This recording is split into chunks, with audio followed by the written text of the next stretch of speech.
வணக்கம். நான் உங்க முத்துக்குமாரி. நம்ம சேனல நீங்க இப்ப தான் ஃபர்ஸ்ட் டைம் பார்க்குறீங்க அப்படின்னா, சப்ஸ்கிரைப் பண்ணிக்கோங்க. பெல் ஐக்கன பிரஸ் பண்ணிக்கோங்க. அதில ஆல்னு ஒரு ஆப்ஷன் இருக்கு. அதையும் மறக்காம குடுத்துக்கோங்க. ஸோ தட் நம்ம சேனல்ல போடக்கூடிய எல்லா வீடியோஸும் உங்களுக்கு ப்ராப்பரா நோட்டிஃபை ஆகும். இந்த வீடியோல நம்ம என்ன பார்க்க போறோம் அப்படின்னா, 12 ராசிக்கான ஆகஸ்ட் 2024 மந்த்லி ராசி பலன் பார்க்க போறோம். ஸோ ஆகஸ்ட்ல அப்படி என்ன ஸ்பெஷல் டிரான்சிஷன்ஸ் நடந்திருக்கு அப்படின்னு நீங்க கேட்டீங்கன்னா, செவ்வாய் மேஷத்துலேருந்து ரிஷபத்துக்கு போயிருக்கிறாரு. சூரியன் ஆகஸ்ட் 16ஆம் தேதிக்கு மேலே சிம்மத்துக்குள்ளே வராரு. புதனும் இந்த சூரியனை ஆகஸ்ட் 22ஆம் தேதிக்கு மேலே அக்கம்பெனி பண்ணுறாரு. அதே மாதிரி சந்திரன் உச்சமாக இருக்கிறாரு. ராஜ கிரகங்களான குரு, சனி, ராகு, கேது எல்லாரும் அதே இடத்துல இருக்கிறாங்க. சுக்கிரன் சிம்மத்தில் இருக்கிறாரு. நிறைய நல்ல விஷயங்கள் இருக்குது இந்த மாதம். குரு சந்திர யோகம், சந்திரமங்கல யோகம் அப்படிங்கிறது ஆக்டிவேட் ஆகிருக்கு. நிறைய ராசிக்கு இது நல்ல பலன்களை கொடுக்க போது. சில விஷயங்களில் நீங்கள் கவனமாகவும் இருக்க வேண்டியது இருக்குது. ஸோ இந்த டிரான்சிஷன்ஸ் ஆகஸ்ட் மாதம் என்ன மாதிரியான பலன்களை கொடுக்க போகுது அப்படிங்கிறத விரிவாக பார்த்துடலாம். அந்த வரிசையில் நாம் இப்போ பார்க்கக்கூடிய ராசி துலாம். சுக்கிரனுடைய ராசியான துலாம் அழகு, நுண்கலை, க்ரியேட்டிவிட்டி இதுக்கெல்லாம் ரொம்ப முக்கியத்துவம் கொடுக்குறவங்க. ரொம்ப அழகுணர்ச்சி அப்படிங்கிறது இருக்கும். பக்கத்தில் போனாலும் பர்ஃப்யூம் இல்லாமல் போக மாட்டாங்க. நல்லா அயர்ன் பண்ணாமல் ட்ரெஸ் போட மாட்டாங்க. இந்த மாதிரியான விஷயங்கள் நிறையவே துலாம் கிட்ட இருக்கும். ஸோ அவங்களுடைய பர்சனாலிட்டி அப்படிங்கிறது அவங்களுக்கு ரொம்ப முக்கியம். ஸோ அப்படிப்பட்ட துலாம் ராசிக்கு ராசிநாதனாடிய சுக்கிரன் 11ஆம் இடத்துல இருக்கிறாரு. சூரியனோட வீட்டில் அங்கே சூரியன் ஆட்சி. இந்த மாதம் ரொம்பவே நல்லா தான் இருக்க போகுது. சில விஷயங்கள்ல ஆனால் துலாம் ராசிக்காரங்க கண்டிப்பாக கவனமாக இருக்கணும். ஒவ்வொரு செக்டாருக்கும் இந்த மாதம் எப்படி இருக்குது அப்படிங்கிறத பார்த்துடலாம். ஃபஸ்ட்டு துலாம் ராசியில் உள்ள பிஸ்னஸ் பீப்புளாக நீங்கள் இருக்கிறீங்க அப்படின்னா இந்த மாதம் எப்படி இருக்க போகுது அப்படின்னு பார்த்துடலாம். 6ஆம் அதிபதி 8ல் இருக்கிறாரு. ஸோ சில விஷயங்களில் இன்வெஸ்ட்மெண்ட்ஸில் நீங்கள் கவனமாக தான் இருக்கணும். அகலக்கால் வைக்கக்கூடாது பிஸ்னஸில். இது வரைக்கும் போயிட்டுருக்கு பிஸ்னஸ், அதை அப்படியே கொண்டு போங்க. இந்த மாதம் நீங்கள் நஷ்டப்பட போகிறதில்ல. பட் புதுசாக எதையாவது நான் எக்ஸ்பெண்ட் பண்ணுறேன், ஒரு நியூ வெஞ்சர் நான் ஆரம்பிக்கிறேன், ஒரு ஃப்ரான்ச்சைஸ் வச்சுருக்கேன், இன்னொரு ஃப்ரான்ச்சைஸ் நான் எடுக்கிறேன், என் ஃப்ரெண்டோட பார்ட்னர்ஷிப் போட்டு புதுசாக இன்னொரு பிஸ்னஸ்க்குள்ளே எனக்கு தெரியவே தெரியாது, பட் அவன் இருக்காங்கிற தைரியத்தில் நான் உள்ளே இறங்குறேன். இந்த மாதிரியான விஷயங்கள் இருக்க வேண்டாம். உங்களுக்கு என்ன தெரியுமோ அதை மட்டும் பண்ணுங்கள். நீங்கள் என்ன பிஸ்னஸ் பண்ணுறீங்களோ அதை மட்டும் பண்ணுங்கள். நிறைய இன்வெஸ்ட் பண்ணுறது, சின்ன சின்ன ஷாப்ஸ் வச்சுருந்தீங்கன்னா கூட அதை புதுசாக நீங்கள் ஏதாவது இன்வெஸ்ட் பண்ணுறது, அந்த மாதிரி விஷயங்கள் நீங்கள் பண்ணாதீங்க. இருக்கிறத இருக்கிறபடியே கொண்டு போனீங்கன்னா நல்லது. நீங்கள் சேஃப் தான், நஷ்டப்பட போகிறதில்ல, பயப்பட வேண்டாம். சரி, ஓகேங்க, நாங்கள் பிஸ்னஸ்லாம் பண்ணலை, நாங்கள் ஜாப் செக்டாரில் தான் இருக்கோம், எங்களுக்கு இந்த மாதம் எப்படி இருக்குது அப்படின்னு நீங்கள் கேட்டிங்க அப்படின்னா, 10ஆம் அதிபதி உச்சமாக இருக்கிறாரு. ஸோ ஒரு என்ன சொல்கிறது, ஸ்ட்ராங்கான ஒரு ஸ்திரமான உத்தியோகம் அப்படிங்கிறது கிடைக்க போகுது. பெர்மனன்ட் ஜாப் அப்படிங்கிறது நிறைய பேருக்கு கிடைக்க போகுது. ப்ரமோஷன் எக்ஸ்பெக்ட் பண்ணிகிட்ருக்கீங்க அப்படின்னா அது செகண்ட் ஹாஃப் ஆஃப் ஆகஸ்ட்டில் கண்டிப்பாக கிடைக்கும். ஏன்னா ஆகஸ்ட் 15ஆம் தேதிக்கு மேலே சூரியனுடைய ஸ்ட்ரென்த் அப்படிங்கிறது ரொம்ப நல்லா இருக்க போகுது. 10ஆம் அதிபதியான சந்திரனும் உச்சமாக இருக்கிறதுனால வேலை செய்யக்கூடிய இடங்களில் நல்ல பேர், நல்ல ரெகக்னேஷன் அப்படிங்கிறது கிடைக்கும். ஸோ ஏதோ ஒரு விஷயம் தெரியலன்னா கூட அடுத்தவங்க ஹெல்ப்பால் நீங்கள் படிச்சுக்கக்கூடிய ஒரு யோகம் அப்படிங்கிறது இருக்குது.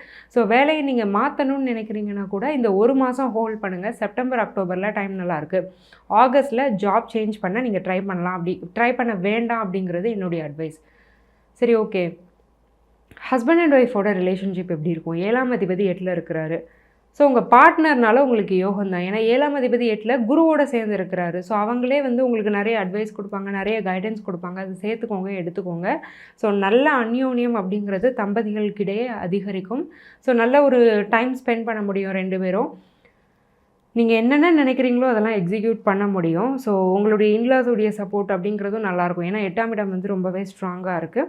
ரொம்ப நாளாக நாங்கள் அலைன்ஸ் தேடிட்டுருக்கோம், எங்களுக்கு இந்த மாதம் ஃபிக்ஸ் ஆகுமா அப்படின்னா செகண்ட் ஹாஃபில் ஃபிக்ஸ் ஆகும். துலாமுக்கு மோஸ்ட்லி ஆகஸ்ட் 15க்கு மேலே தான் டைம் ரொம்பவே நல்லா இருக்குன்னு சொல்லலாம். ஸோ நீங்கள் மேட்ரிமோனியல் அலைன்ஸ் தேடிட்டுருக்கீங்க அப்படின்னாலும் செகண்ட் ஹாஃப் ஆஃப் ஆகஸ்ட்டில் கண்டிப்பாக அலைன்ஸ் ஃபிக்ஸ் ஆகிடும். 5ஆம் இடம் ரொம்பவே ஸ்ட்ராங்காக இருக்குது. அப்போ புத்திர பாக்கியம் எப்படி இருக்குன்னா ரொம்ப நல்லாயிருக்கு, எந்த பிரச்சனையுமே இல்லை. நீங்கள் எதிர்பார்த்த குழந்தை பிறக்கும். ஸோ இந்த ஜெண்டரில் எனக்கு இந்த பேபி வேணும்னு உங்களுக்கு ஒரு ஆசை இருந்திருக்கும். ஸோ அது அப்படியே நிறைவேறும். பட் நீங்கள் ஒரு கேரிங் மதராக இருக்கிறீங்க அப்படின்னா கொஞ்சம் டீஹைட்ரேஷன் ஏற்பட வாய்ப்பு இருக்குது. அடிக்கடி தண்ணி குடிச்சிக்கோங்க, நல்ல நியூட்ரிஷன் ஃபுட் எடுத்துக்கோங்க. சரி, துலாமுக்கு ஏதாவது ஹெல்த் இஷ்யூஸ் அப்படிங்கிறது இருக்கான்னு நீங்கள் பார்த்துக்கிட்டிங்கன்னா, ஒரு 40 வயசை தாண்டி இருக்கிறீங்கன்னா கொலஸ்ட்ரால் வர்றதுக்கு வாய்ப்பு இருக்குது. இடுப்புக்கு கீழே வெயிட் போடுறதுக்கு வாய்ப்பு இருக்குது. ஸோ நல்லா எக்ஸசைஸ் பண்ணி பாடியை கொஞ்சம் நல்லா பார்த்துக்கோங்க. வெயிட் மேனேஜ்மெண்ட் பண்ணிக்கோங்க. கொலஸ்ட்ரால் உடம்புல இன்க்ரீஸ் ஆகாமல் பார்த்துக்கோங்க. லேட் நைட்டில் ஹெவி ஃபுட் எடுக்க வேண்டாம், கொஞ்சம் லைட்டாக சாப்பிட்டுக்கிறது நல்லது. மேஜராக ஹெல்த் த்ரெட்ஸ் எதுவும் இல்லை. டென்டல் ப்ராப்ளம்ஸும் வர்றதுக்கான வாய்ப்பு பிற்பகுதியில் இருக்குது. சரி, ஓகேங்க. ப்ராப்பர்ட்டி லக் எப்படி இருக்குது? நாங்கள் புதுசாக ஏதாவது ப்ராப்பர்ட்டி வாங்கலாமா அப்படின்னு கேட்டிங்கன்னா the answer is yes. But ஒரு பெக்யூலியராக ஒரு விஷயம் மட்டும் நான் துலாம் ராசிக்கு சொல்கிறேன். பழைய ப்ராப்பர்ட்டி வாங்குங்க. அதாவது ஒரு வீடு வாங்கணும்னு ஆசைப்பட்றீங்கன்னா, ஒரு பழைய வீட வாங்கி ரெனோவேட் பண்ணுங்க. புது வீடு கட்டுறேன் அப்படிங்கிறது வேணாம். ஏன்னா சனிக்கு எப்போவுமே பழமையான விஷயங்கள் பிடிக்கும். லேண்ட் வந்து இதுக்கு எக்செப்ஷனல். என்ன ரீசன் அப்படின்னா, பூமி அப்படிங்கிறதே அதில புதுசு பழசெல்லாம் கிடையாது. அது எக்ஸிஸ்டிங்கான ஒரு விஷயத்த நம்ம வாங்க போறோம். ஸோ லேண்ட் நீங்க வாங்கலாம். பட் வீடு வாங்குறீங்க அப்படின்னா, பழைய வீடா ஒரு பழங்காலத்து வீடோ, பழைய வீடோ வாங்கி அதை இடிச்சு நீங்க டெமாலிஷ் பண்ணிட்டு கட்டினாலும் பரவால்ல. அல்லது அத ரெனோவேட் பண்ணாலும் பரவால்ல. இந்த 2 விஷயமே உங்களுக்கு நல்லது தான். சரி, ஓகே. நாங்க துலாம் ராசியில இருக்கோம். நாங்க அப்ராட் போலான்னு ரொம்ப நாளா வெயிட் பண்ணிட்டுருக்கோம். அப்ராட் நாங்க போலாமா? இந்த மாதம் எப்படி இருக்குன்னா, 12ல கேது. அரப் கண்ட்ரீஸ்க்கு நீங்க ட்ராவல் பண்ணலாம். சவுதி, துபாய் இந்த மாதிரியான கண்ட்ரீஸ்க்கு நீங்கள் கண்டிப்பாக ட்ராவல் பண்ணலாம். அங்கே வேலை கிடைக்கும். But western countries, western Europe கண்ட்ரீஸ்க்கு இந்த மந்தில் கேரண்டிட் கிடையாது.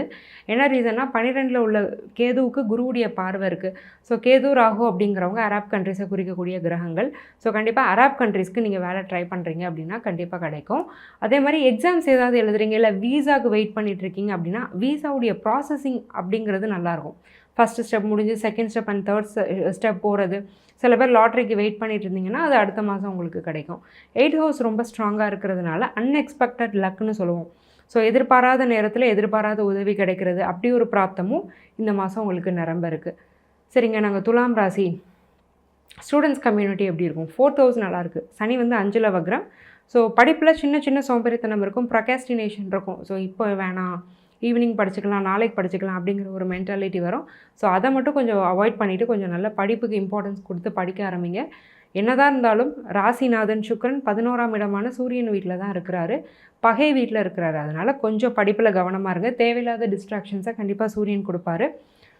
ஒரு மென்னாக இருக்கும் பட்சத்தில் ஒர்க்கிங் பிளேஸில் விமன் கிட்ட கொஞ்சம் கேர்ஃபுல்லாக இருங்க. ஏன்னா சுக்கிரன் வந்து நல்லா இல்லை. ஸோ பொதுவாகவே துலாம் ராசிக்கார ஆண்கள் பெண்கள் கிட்ட பொதுவாகவே கவனமாக இருக்கிறதுங்கிறது ரொம்பவே நல்லது. இந்த மாதம் ஓவராலாக எல்லாமே நல்லா தான் இருக்குது. நிறைய வந்து பாசிட்டிவ்ஸ் தான் துலாமுக்கு இருக்குது. பட் நிறைய விஷயங்களில் கவனமாக இருங்கன்னு நான் அங்கங்கே சொல்லியிருக்கேன். அந்த விஷயங்களில் கண்டிப்பாக கவனமாக இருந்துக்கோங்க. மகாலட்சுமி வழிபாடு அப்படிங்கிறது இந்த மாதம் உங்களுக்கு ரொம்பவே நல்ல பலனை பெற்றுத்தரும். இவ்வளோ நேரம் நம்ம பார்த்துட்டு இருந்தது வெறும் ஜென்ரல் ப்ரெடிக்ஷன்ஸ் தாங்க. ஸோ இது இந்த பிளானட்டரி பொசிஷன் இந்த மாதத்துக்கு என்னென்ன மாறி இருக்குது அப்படிங்கிறத வச்சு உங்கள் ராசிக்கு ஏற்ற ஒரு பலனை நான் சொல்லியிருக்கேன். பட் உங்களுக்கு பிரத்யேகமாக உங்கள் வாழ்க்கையில் என்ன நடக்குது அப்படிங்கிறத நீங்கள் தெரிஞ்சுக்கணும். அடுத்த ஒரு மூவ் எடுக்கணும், பிஸ்னஸில் பெரிய ஸ்டெப் எடுக்கணும், மேரேஜில் ஒரு பெரிய ஸ்டெப் எடுக்கணும், அப்படி ஒரு கரியரில் ஒரு ஸ்டெப் எடுக்கணும் அப்படிங்கிற பட்சத்தில் உங்கள் ஜாதக கன்சல்டேஷன் நீங்கள் எடுத்துக்கிறது நல்லது. ஏன்னா துலாமுக்கு சனி 5ல் வக்ரமாக இருக்கிறது அப்படிங்கிறது நிறைய விஷயங்களில் ஒரு செக் வைக்குது. இவ்வளோ இது நல்லா இருந்தாலும் சில விஷயங்களில் ஒரு ஜாதக கன்சல்டேஷன் இல்லாமல் நீங்கள் ப்ரொசீட் பண்ணக்கூடாதுங்கிறது தான் என்னுடைய அட்வைஸ். ஸோ ஒரு கன்சல்டேஷன் எடுத்துக்கோங்க. கீழே கொடுத்துருக்க என்னுடைய நம்பருக்கு கால் பண்ணி என்னுடைய அப்பாயின்மெண்ட் புக் பண்ணிக்கோங்க. நான் ரொம்ப சிம்பிளான லைஃப் ஸ்டைல் ரெமெடிஸ் தான் சஜஸ்ட் பண்ணுவேன். அதை ஃபாலோ பண்ணி பெனிஃபிட் ஆனவங்க நிறைய பேர். அந்த வழியில் நீங்களும் இடம் பெறணும்னு நான் மனசார வேண்டிக்கிறேன். ஆல் தி வெரி பெஸ்ட் துலாம்.